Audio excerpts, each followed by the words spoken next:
Kuat, Yosua masuk bersama Kuat dan Ricky di belakangnya. Saya masih perhatikan. Begitu masuk, saya sudah emosi waktu itu karena mengingat perlakuan Yosua kepada istri saya. Saya kemudian berhadapan dengan Yosua. Saya sampaikan ke Yosua, kenapa kamu tega sama ibu? Jawaban Yosua tidak seperti yang saya harapkan.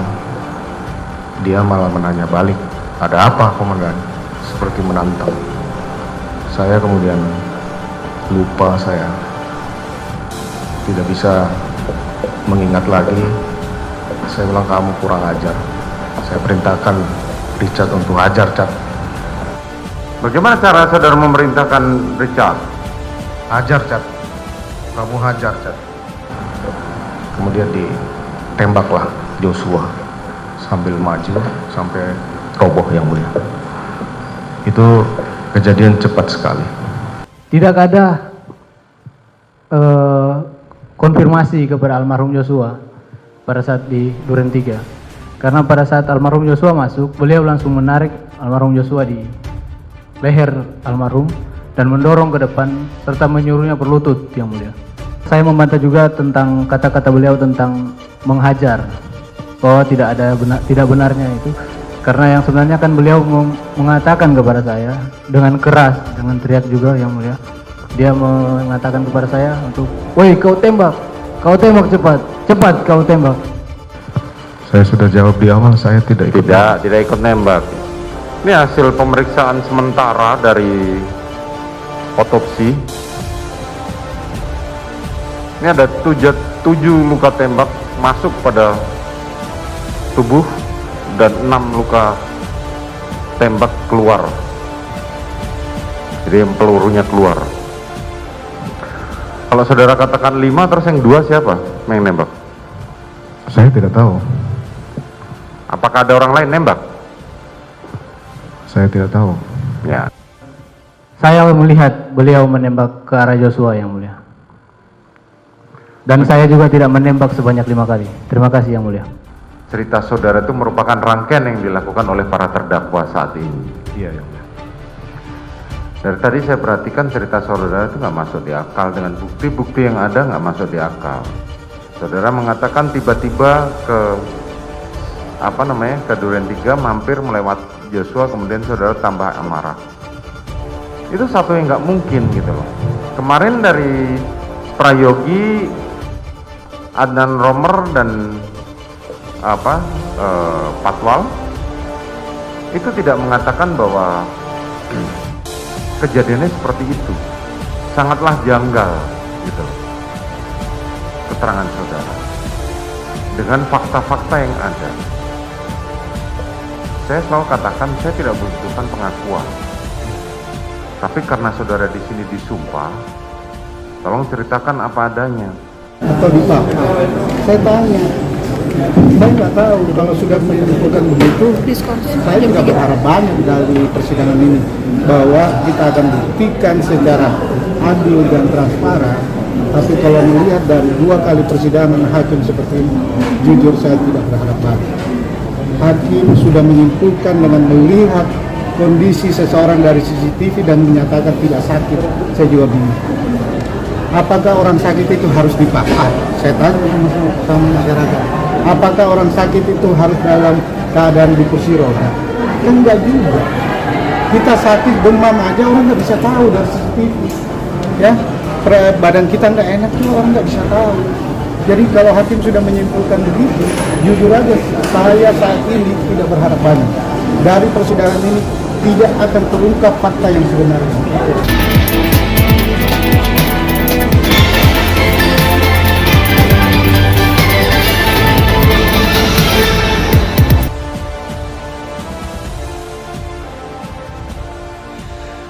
Penilaian hakim atas keterangan Ferdy Sambo nggak masuk akal, sangat janggal.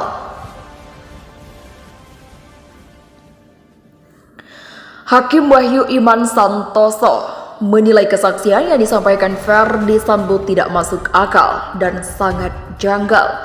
Pernyataan itu disampaikan Wahyu Iman Santoso dalam persidangan untuk Richard Eliezer Budiang Lumiu, Ricky Rizal, dan Kuat Ma'ruf sebagai terdakwa pembunuhan berencana di Pengadilan Negeri Jakarta Selatan.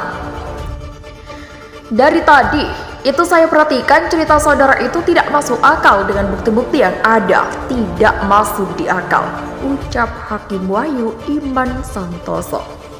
Hakim Wahyu pun membeberkan penilaiannya perihal cerita Ferdi Sambo yang tidak masuk akal dalam sidang.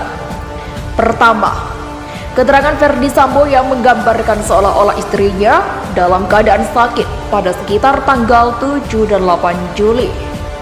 Tapi fakta dari rekaman CCTV, menurut Hakim Wahyu, istri Ferdi Sambo terlihat dalam keadaan baik-baik saja.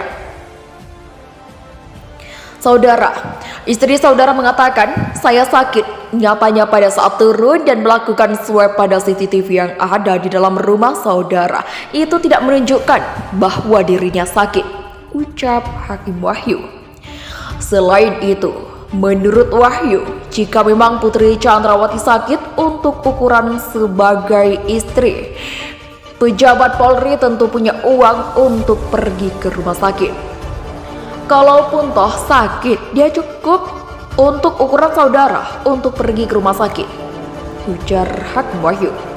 Tak hanya itu saja, Hakim Wahyu juga menilai keterangan Ferdi Sambo tidak masuk akal soal tidak tahu dengan siapa saja istrinya pergi isoman ke rumah Duren 3. Sementara sebelumnya dalam perjalanan dari Magelang ke Jakarta, Putri Chandrawati bersama-sama dengan Kuat Ma'ruf, Richard Eliezer, Susi, Ricky Rizal, dan Yosua. Lucu kalau saudara mengatakan tidak tahu siapa yang mau diajak, ucap Hakim Wahyu.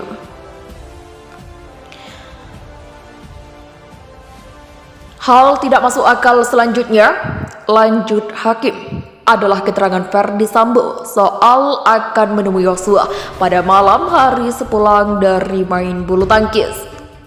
Saudara mengatakan tiba-tiba ke Duren 3 mampir lihat Yosua, kemudian saudara tambah amarah. Itu satu yang nggak mungkin, kata Hakim. Sebab, kata Hakim, keterangan sejumlah ajudan saat bersaksi untuk peristiwa kehadiran Ferdi Sambo di rumah jalan Duren 3 berbeda. Sangatlah janggal keterangan saudara dengan fakta-fakta yang ada. Saya selalu katakan yang tidak butuh pengakuan. Saya tidak butuh pengakuan, tapi karena saudara ini di sini disumpah, tolong ceritakan apa adanya, ujar Hakim. Sambo minta Baradae dipecat. Dia yang nembakkan, bukan cuma saya. EKS Kadif Propam yang kini berstatus terdakwa kasus dugaan pembunuhan berencana Ferdi Sambo menyatakan seharusnya Richard Eliezer Budiang Lumiu alias Baradae juga dipecat dari Polri karena menembak Nofriansah Yosua Huta Barat atau Brigadir J. Baradae seharusnya dipecat juga karena dia menembakkan, bukan cuma saya, kata Sambo menjawab pertanyaan awak media di Pengadilan Negeri Jakarta Selatan. Sambo bersama istrinya Putri Chandrawati pada hari ini menjalani sidang lanjutan kasus dugaan pembunuhan berencana sebagai terdakwa. Dari 15 saksi yang dipanggil, hanya 11 orang yang memenuhi panggilan jaksa dan memberikan kesaksian. Pada pokoknya, Sambo dan Putri meminta maaf kepada 11 saksi yang hadir tersebut. Mereka mengaku bersalah karena akibat perbuatannya belasan saksi yang seluruhnya merupakan anggota Polri tersebut diproses hukum dan etik.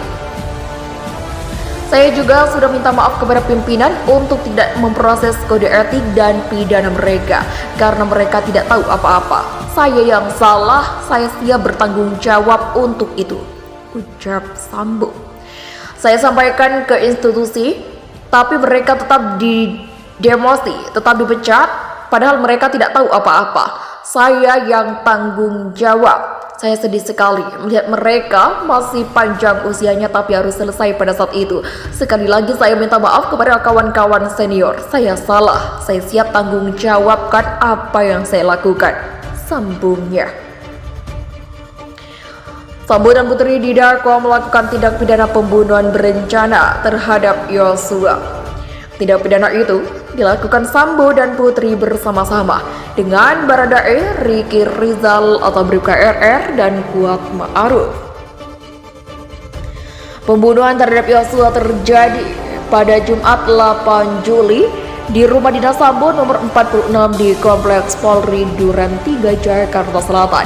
Dalam surat dakwaan, Richard dan Sambo disebut menembak Yosua.